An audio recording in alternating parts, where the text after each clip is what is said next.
on va être dans 1 Roi 18. On va terminer ce chapitre. Alors, donc, voilà, nous sommes dans les années chapitre 18. 18, oui. 1 Roi 18, et on est dans le règne de Akab.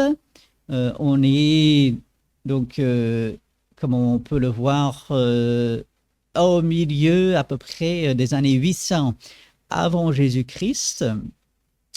Il faut savoir, c'est un peu intéressant, lorsque on voit, et je peux faire défiler ça juste un tout petit peu, si on regarde sur l'écran, eh ben, il restera, depuis Akab, il restera un peu plus de 100 ans, on va dire 120, 130 ans, avant que le royaume du Nord disparaisse.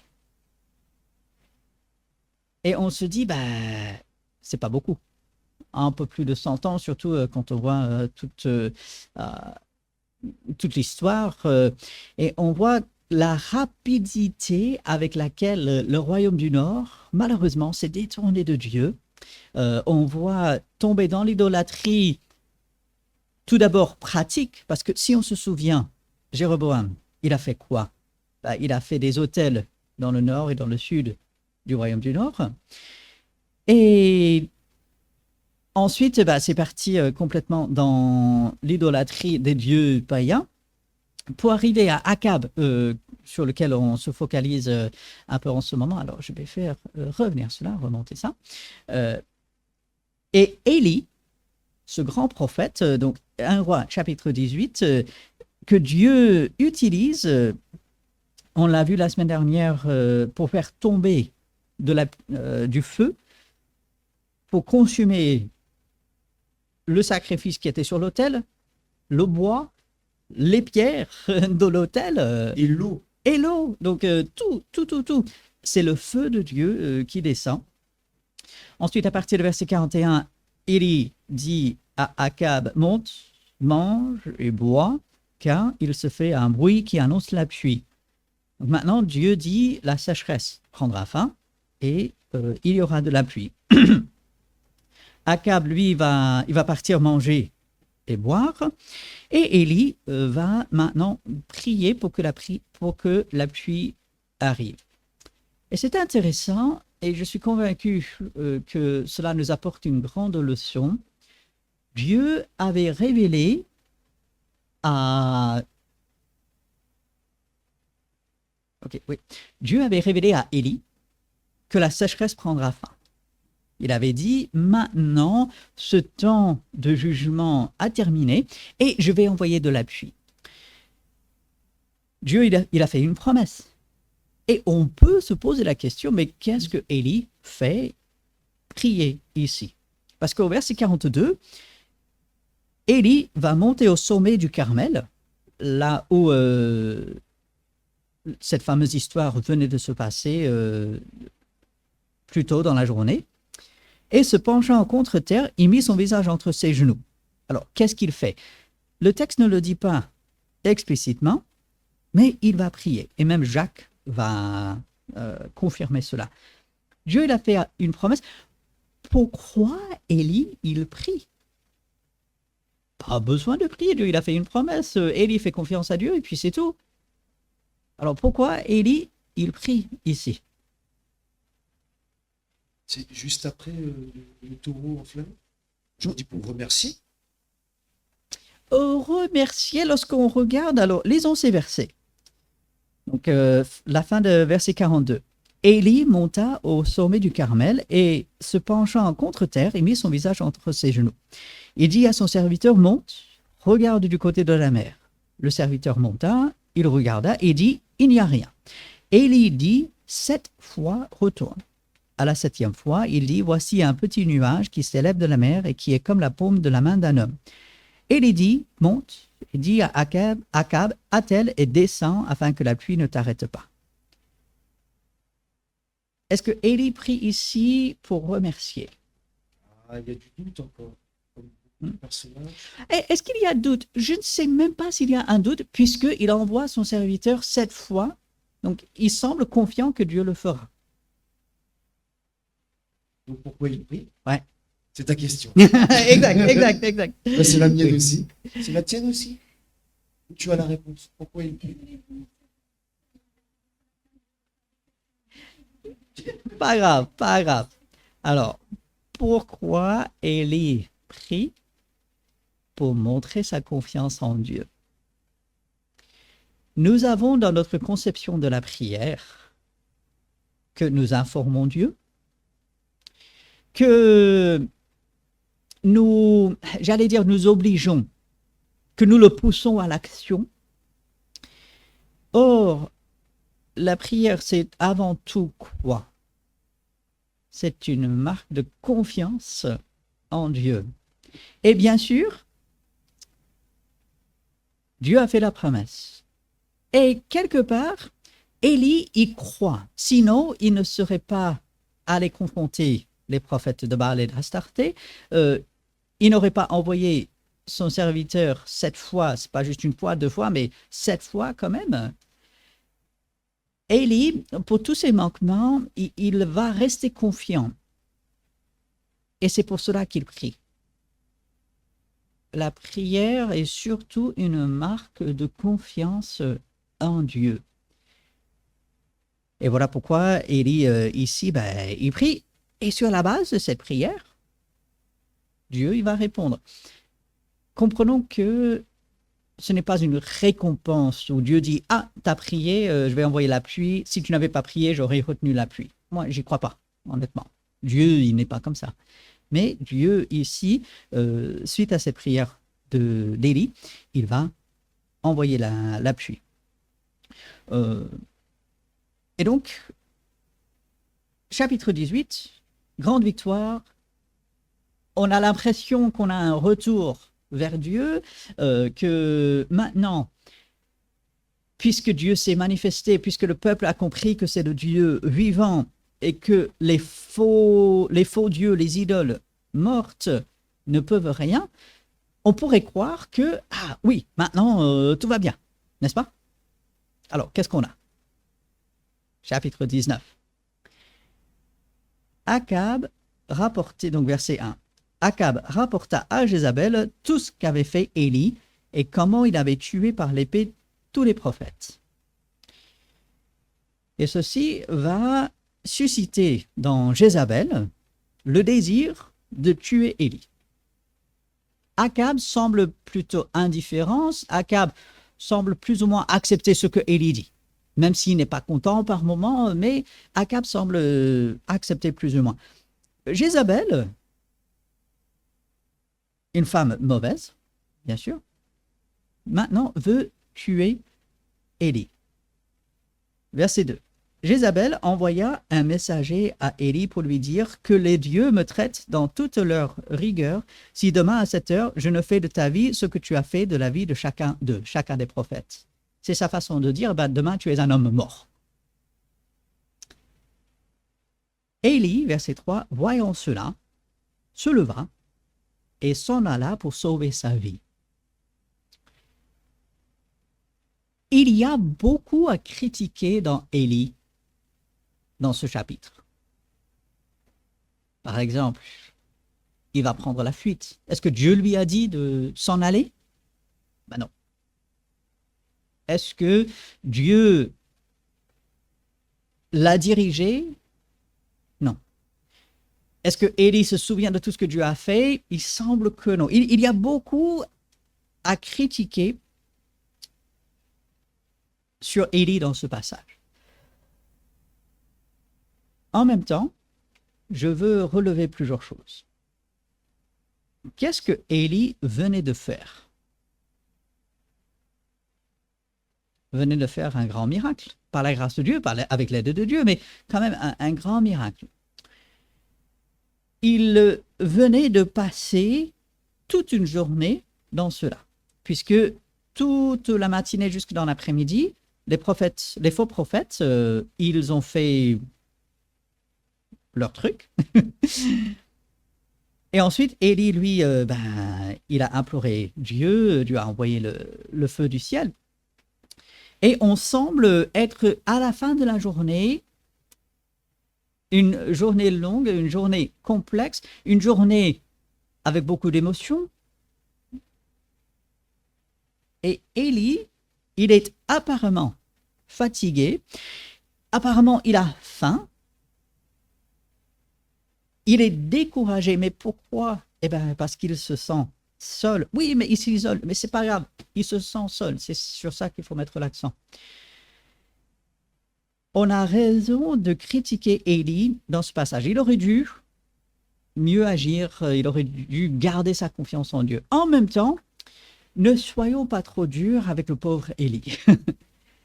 Parce que Élie a beaucoup à nous apprendre dans ce passage.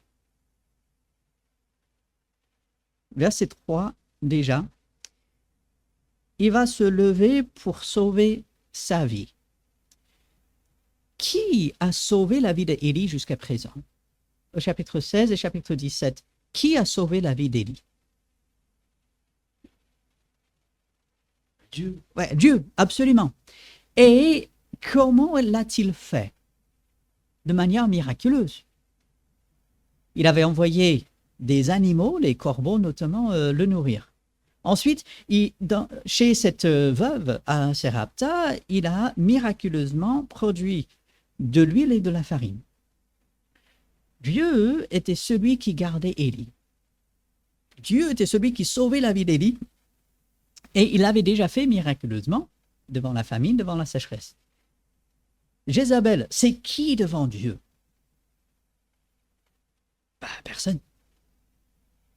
Et donc, Élie se lève et il va s'en aller pour sauver sa vie. Et Dieu là-dedans? Je me mets un peu à sa place, comme il vient de tuer beaucoup de personnes.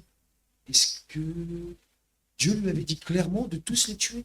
Ah oui, parce que clairement, Dieu avait déjà révélé que les faux prophètes, si on lit Deutéronome et aussi Lévitique, il est clair, explicite, les faux prophètes doivent être mis à mort. Ça, c'est clair. Il n'y avait pas du tout de discussion là-dessus. Mais il n'avait pas eu de nouvelles paroles de Dieu à ce moment-là. Dieu n'avait pas besoin. Peut-être le doute alors. Il s'est dit, ah, j'ai tué. Non. C'était peut-être pas ou peut-être dans le lot, j'en ai tué un ou deux qu'il ne fallait pas. Il a le doute? Non, parce que Dieu avait été. Donc pourquoi il doute alors? Il doute peut-être, j'allais dire, de la sécurité de Dieu, de l'intervention de Dieu pour lui de le sauver. C'est preuve jusqu'à maintenant. N'est-ce pas? Ben oui. Mais notre vie, combien de fois on a vu Dieu agir dans notre vie? Combien de preuves avons-nous déjà écrites dans la Bible et puis dans notre vie? Et combien de fois est-ce qu'on doute que Dieu nous gardera, que Dieu nous aidera, que Dieu fera ceci et cela? Moi, je reconnais que oui, ça arrive. Et on se dit, oui. Et voilà pourquoi il a des choses à nous montrer, mais je suis convaincu qu'il ne faut pas être trop dur avec lui. Dur avec lui un peu parce qu'il aurait, il aurait dû mieux agir. Mais en même temps, pas trop parce que, de nouveau, comme dit Jacques, Élie était quelqu'un animé des mêmes sentiments que nous. Peur, découragement, doute, non pas doute de ce qu'il avait fait, parce que c'était ce que Dieu exigeait. Les faux prophètes devaient être mis à mort. C'est noir sur blanc. Mais doute sur la protection de Dieu peut-être, doute sur la suite de son ministère, de la suite de tout ce qui allait arriver. Donc, il va descendre, verset 3, il va descendre à Beersheba. Et là, il va laisser son serviteur. Donc, il va aller tout seul dans le désert et il va vouloir mourir. Le pauvre. Moïse a déjà eu cela. Jonas va avoir le même sentiment. C'est plus la peine. Je veux mourir. Et je trouve qu'il est extraordinaire. C'est tellement beau. Verset 5.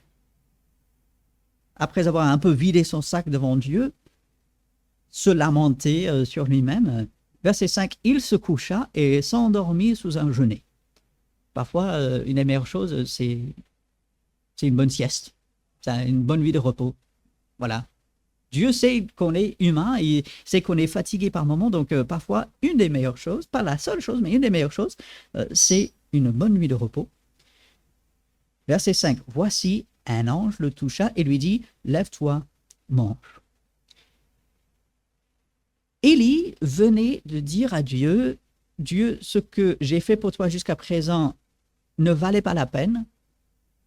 Je ne veux plus mourir, je ne veux plus vivre, je veux mourir, je ne suis plus utile. Il vide son sac carrément devant Dieu. Et qu'est-ce que Dieu fait pour lui? Est-ce que Dieu est dur avec Élie? Ben non. L'air de dire, tu éprouves la faim, tu es éprouvé, mon fils, tiens, mange un bout. Eh ben voilà. C'est Oui, ça. oui, ben c'est ça. Avec beaucoup d'amour, avec beaucoup de compassion, avec beaucoup de compréhension. La façon dont Dieu traite avec Élie ici est vraiment extraordinaire. Et c'est ça qu'il faut retenir de ce passage. Comme j'ai dit, on peut relever beaucoup de choses que Élie aurait dû faire autrement. Il aurait dû, comme tu as dit, il avait des preuves de la protection, de l'action de Dieu pour lui. Mais ce qu'il faut relever, c'est comment Dieu agit avec Élie. La douceur, la compréhension, il prend soin. Alors, verset 6, il regarda, il y avait à son chevet un gâteau cuit sur des pierres chauffées et une cruche d'eau. Il mangea et but, puis se recoucha. Ah, le pauvre, il devait être vraiment fatigué. On comprend. Verset 7, l'ange de l'Éternel vint une seconde fois, le toucha et dit, lève-toi, mange, car le chemin est trop long pour toi. Se leva, mangea et but, et avec la force que lui donna cette nourriture, il marcha 40 jours et 40 nuits jusqu'à la montagne de Dieu, à Horeb. Alors, certains essaient de situer exactement cette montagne, c'est la montagne de Dieu. C'est pas le moment d'essayer de situer. Certains le considèrent comme le mont Sinaï, probablement pas, mais voilà, il arrive à cette montagne et on comprend que Dieu n'a pas encore repris Élie. Il a pourvu à ses besoins, il l'a laissé se reposer, il prend soin de lui. Et là, verset 9, Élie va entrer dans la caverne et il va y passer la nuit. Voici la parole de l'Éternel lui fut adressée en ce moment. Que fais-tu ici, Élie? Même la question de Dieu, elle est quand même extraordinaire. Et je ne vois pas Dieu en train de dire, mais Élie, qu'est-ce que tu fais là? Non mais, je ne vois pas Dieu prendre cet air avec Élie. Élie, qu'est-ce que tu fais là? C'est une question simple, n'est-ce pas? Je me repose, ça fait 40 jours que je marche, papa. Ouais. Un petit peu de ça. Oui. Bah, il aurait pu répondre comme cela. Fais-moi un gâteau cuit ici. il était tellement bon, j'en veux un autre. Oui. Il aurait pu répondre de cette façon. Il aurait pu dire, je ne savais pas quoi faire. Je ne savais pas où aller. Donc, malheureusement, bon, il va répondre au verset 10, « J'ai déployé mon zèle pour l'Éternel, le Dieu des armées, car les enfants d'Israël ont abandonné ton alliance, ils ont renversé tes autels, ils ont tué par l'épée tes prophètes, je suis resté, moi, seul, et ils cherchent à m'ôter la vie. » Élie, est-ce que tu es seul? Est-ce que tu es le seul? Non. Tu sais qu'il y a quelques centaines de personnes fidèles à Dieu. Tu n'es pas seul, mais il le ressent. Et verset 11, l'Éternel dit, sors et tiens-toi dans la montagne devant l'Éternel. Et voici l'Éternel passa. Alors il y avait un vent fort et violent, il y avait un tremblement de terre, il y avait un feu. Dieu n'était pas dans toutes ces choses. Ensuite, fin de verset 12, un murmure doux et léger, une sorte de chuchotement. Quand Élie l'entendit, il s'enveloppa le visage de son manteau, il sortit, se tint à l'entrée de la caverne, et voici une voix lui fit entendre ces paroles. Que fais-tu ici, Élie? Dieu n'est pas dans la dureté, le jugement. Mais Élie, tu n'as rien à faire ici, tu n'as rien à faire dire ces choses, mais ressaisis-toi quand même. Non. Élie, qu'est-ce que tu fais ici? Et comme la même question est posée, ben, la même réponse. J'ai déployé mon zèle pour l'Éternel, le Dieu des armées, car les enfants d'Israël ont abandonné ton alliance, ils ont renversé tes autels, ils ont tué par l'épée tes prophètes, je suis resté moi seul, et ils cherchent à m'ôter la vie. Il est dans ce découragement, Élie, mais Dieu, il prend soin de lui. Dieu n'est pas dur, Dieu n'a pas fini avec Élie. C'est ça qui est extraordinaire. Et Dieu voulant, la semaine prochaine, on pourra développer cela. Dieu n'a pas fini avec Élie. Ce n'est pas la fin pour lui. Dieu rempli de compassion, Dieu qui voit que son serviteur souffre, que son serviteur peut-être même se fait du mal lui-même, son serviteur manque de confiance, manque de plusieurs choses, eh ben, il va en prendre soin. C'est ça le Dieu de la Bible. Et on a faussé cette image tellement comme si Dieu était un Dieu sévère, un Dieu uniquement préoccupé avec la punition. Non, il veut le bien-être de ses enfants et voilà pourquoi il prend soin d'Élie. Il va lui encore confier des missions, et ça on voit dans la suite de ce passage. Et ainsi, le personnage central de ce chapitre 19 n'est pas Élie. Même si il est un peu au-devant, même si on peut identifier beaucoup de lacunes, beaucoup de choses dans sa vie, le personnage central de ce passage n'est pas Élie. Le personnage central de ce passage, c'est Dieu et comment lui, il traite avec Élie et quel exemple ça doit être pour nous. Parce que nous pouvons être confrontés à des personnes qui sont découragées. Quelqu'un vient et partage un découragement, je n'en peux plus, j'en ai marre. Et qu'est-ce qu'on lui dit? Non, mais ressaisis-toi. N'oublie pas que Dieu est justice, mais il est aussi amour. Tout à fait. On a tendance à juste se dire, oh, j'ai trop péché dans ma vie, j'en paye le prix aujourd'hui. C'est si simple. Exact. Des personnes, on me l'a déjà sorti ceci, si je souffre aujourd'hui, si les choses ne vont pas aujourd'hui, c'est parce que dans mon passé, j'ai péché et que Dieu est en train de me punir aujourd'hui pour ce que j'ai fait dans le passé. Non. non. Tu as entièrement raison. Dieu, il est juste. Donc, il ne faut jamais compromettre là-dessus. Dieu, il est juste à 100%. Mais Dieu est amour. Et quelqu'un qui vient, qui est découragé, qui nous partage cela, Dieu nous montre le modèle d'avoir de la compassion, de voir, est-ce qu'il y a des besoins physiques auxquels on doit répondre? Est-ce qu'il y a de la fatigue? Est-ce qu'il y a de la faim? Je sais avec Émilie, par moment, voilà, moi, je deviens un peu grincheux, je suis désagréable par moment, je la...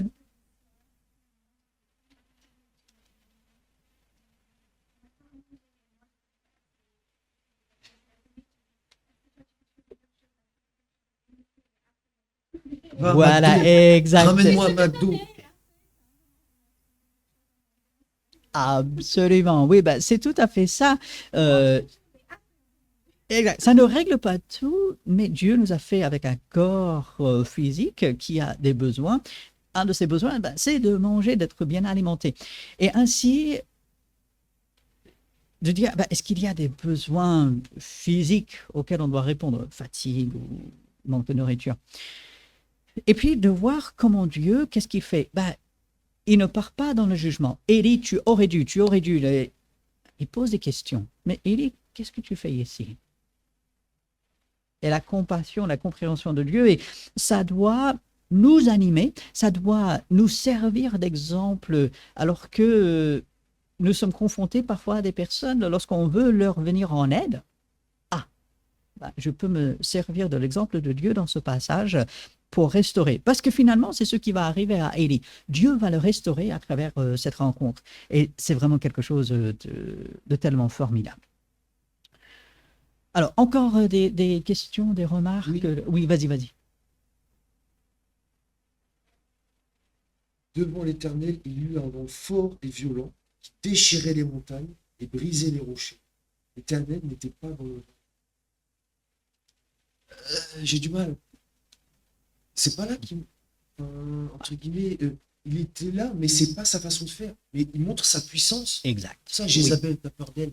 Regarde, une tornade et on la voit plus, la mistinguette. c'est Tu ça. vois, Oui, oui, oui. mais il n'était pas là. Enfin, c'est une image. Il était là, Exact, parce mais que Dieu c'est est pas partout. lui, c'est pas sa façon de faire. Voilà. Voilà, je voulais ta confirmation. Est-ce que j'ai bien compris? Oui, Mais il est là, entre guillemets. il est là absolument, mais comme tu dis, ce n'est pas sa façon de faire. Et ça nous montre bien, et ça confirme tout le reste du passage, que Dieu n'est pas ce Dieu sévère, fracassant. Il pourrait. Il pourrait, absolument. Mais pas avec ses enfants. Et on voit la même chose avec Job. Job, il se plaint devant Dieu pendant plus de 30 chapitres. Du chapitre 3, on va dire, 3 à 4, jusqu'au chapitre 37. Je viens de le terminer. Je suis Ouais. dans les psaumes là. D'accord. Job, il se plaint devant Dieu et on comprend. Il a des raisons de se plaindre. Il n'est pas aidé. Ah non, au contraire, il est On enfoncé. dit ses trois copains, mais il y a Je une voudrais pas quatrième les amis. personne. Oui, oui, oui. Une quatrième. Oui, oui, oui. Eliphaz. Oui. Mais je sais pas si voudrais il- pas les avoir. Il l'aide un peu ou- Non, non, non, non. On est d'accord. Oui, oui, J'étais oui. pas sûr. Je voudrais mais- pas avoir des amis comme ça, hein. Avec des amis comme ça, on n'a pas besoin d'ennemis. Oui, un peu mieux. Il est toujours à côté. Défend Dieu que eux, enfin que lui, Job, se plaint. Ouais, alors il est moins dur avec Job que les trois amis de Job. Mais Job, il avait de quoi se plaindre. Les choses qui lui sont arrivées, il avait le droit de se plaindre. Franchement, c'est terrible. Et Dieu le laisse le faire. Et puis, qu'est-ce que Dieu fait? Ben, Dieu se révèle dans sa puissance. Non pas pour taper sur Job, mais pour lui montrer, ben, moi je suis Dieu. Et ainsi, on a un peu la même chose ici. Dieu montre sa puissance, mais il dit, mais ça, c'est pas moi. C'est moi, puisque voilà, Dieu, il est puissant. Mais où était Dieu? C'était dans ce murmure, d'où léger ce chuchotement de calme, de paix, d'apaisement. Ah, là, je vais te relever. Donc, voilà. Ça répond à ça? Bah, c'est super. Bon, avec cela, bah, on va terminer. Dieu voulant, on terminera le chapitre 19 et on entamera le chapitre 20 la semaine prochaine. Alors, prions et ensuite on aura quelques instants pour nous lever et pour nous préparer pour le culte. Oui, Seigneur, nous te louons, nous te remercions parce que tu te révèles et tu soutiens, tu es bon et compatissant. Tu réponds à nos besoins, quels qu'ils soient, et tu es là, tu nous fais du bien, Seigneur. Nous te disons merci pour cela. Aide-nous à imiter ton exemple. Aide-nous toujours à aller vers toi avec cette confiance et que tu puisses nous soutenir en toutes choses. Merci, Seigneur. Et c'est en ton nom que nous prions. Amen.